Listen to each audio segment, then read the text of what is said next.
آیه علمی قرآن در مورد جاذبه زمین است.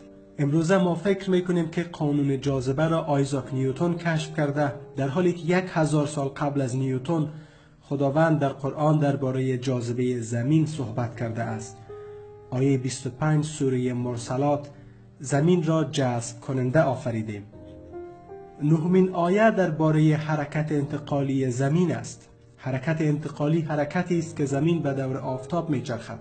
خداوند در مورد حرکت زمین 1000 سال قبل از این که گالیله در این مورد نظریه دهد صحبت نموده است.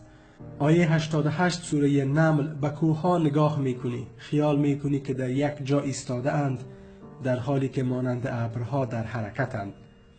هشتمین آیه در مورد گستردگی و انبساط جهان هستی است. در سال 1930 ادوین هابل، یک اخترشناس امریکایی، کشف کرد که بجز از کهکشان راه شیری کهکشان دیگری هم وجود دارد و در حال بزرگ شدن و انبساط می باشد. اما جالب است که همین مسئله را 1000 سال قبل از تولد ادوین هابل خداوند در قرآن ذکر کرده است. آیه 47 سوره ذاریات: آسمان را به قدرت خود آفریدیم و هر لحظه آن را گسترش می دهیم. هفتمین آیه علمی در مورد حرکت ستارگان است. تا همین چند صد سال قبل همه دانشمندان و نظریه پردازان غربی فکر می‌کردند که ستارگان ساکن و بی حرکتند، در حالی که 1400 سال قبل خداوند در مورد حرکت ستارگان صحبت کرده است. آیه 33 سوره انبیا: و اوست خدایی که شب و روز و خورشید و ماه را آفرید که هر یکی در مداری شناور است. ششمین آیه علمی قرآن در مورد حرکت خورشید است. ابتدا دانشمندان میپنداشتند که زمین مرکز جهان است. بعدها گفتند نه، خورشید مرکز جهان است و زمین به دور آن میچرخد، تا اینکه متوجه شدند که خورشید قسمت کوچکی از کهکشان راه شیری است و خورشید هم ثابت نیست بلکه دائما در حرکت میباشد. جالب است که خداوند این نظریه را 1000 سال قبل از این دانشمندان در قرآن ذکر کرده است. در آیه 38 سوره یاسین می‌فرماید: و خورشید همواره به سوی قرارگاهش در حرکت است. پنجمین آیه علمی قرآن در مورد تسخیر فضا می باشد. 14 قرن پیش از این که یوری گاگارین هوس سفر فضایی کند، خداوند در قرآن در مورد سفر فضایی بحث کرده و نوید موفقیت داده است. آیه 33 سوره الرحمن: ای گروه جن و انس، اگر می توانید از مرزهای آسمان ها و زمین بگذرید پس بگذرید، ولی هرگز نمی توانید مگر با نیروی فوق العاده. چهارمین آیه علمی قرآن در مورد موجودات فضایی است. مدت هاست که دانشمندان در جستجوی موجودات فضایی اند، اما تا به حال سرنخی به دست نیاوردند.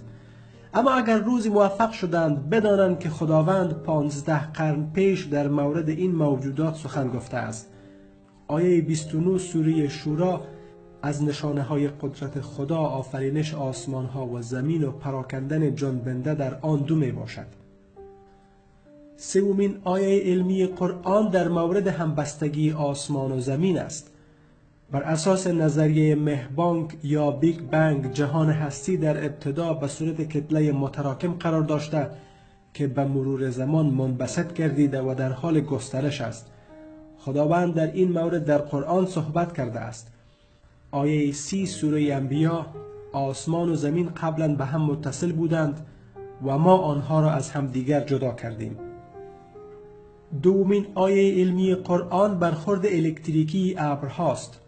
بنجامین فرانکلین، دانشمند امریکایی، ثابت کرد که ابرها دارای بار الکتریکی هستند، طوری که مثبت و منفی همدیگر را جذب می‌کنند. ابرهایی که دارای عین بار الکتریکی باشند همدیگر را دفع می‌کنند و از هم دور می‌شوند. خداوند در این مورد در آیه 43 سوره نور می‌فرماید: آیا نمی‌بینی خداوند ابرها را به آسانی حرکت می‌دهد، بعد آنها را به هم ترکیب می‌نماید، سپس بر روی هم انباشته می‌کند، آنگاه باران را از لابلای آنها خارج می‌سازد.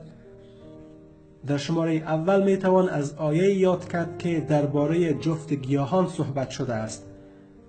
در اواسط قرن 18 میلادی یک گیاهشناس سویدنی کشف کرد که در گیاهان نیز نر و ماده وجود دارد. اما این موضوع کلیساها را خشمگین ساخت و کتابهای این دانشمند را گمراه کننده معرفی کردند. خداوند 15 قرن پیش در قرآن در بیشتر از 10 آیه در مورد جنسیت گیاهان تذکر داده است. مثلا در آیه 7 سوره شعرا: و از آسمان آبی فرو فرستاده و به وسیله آن جفتهایی از گیاهان گوناگون رویانیده. شاد، کامگار و پیروز باشید. خدا نگهدارتان.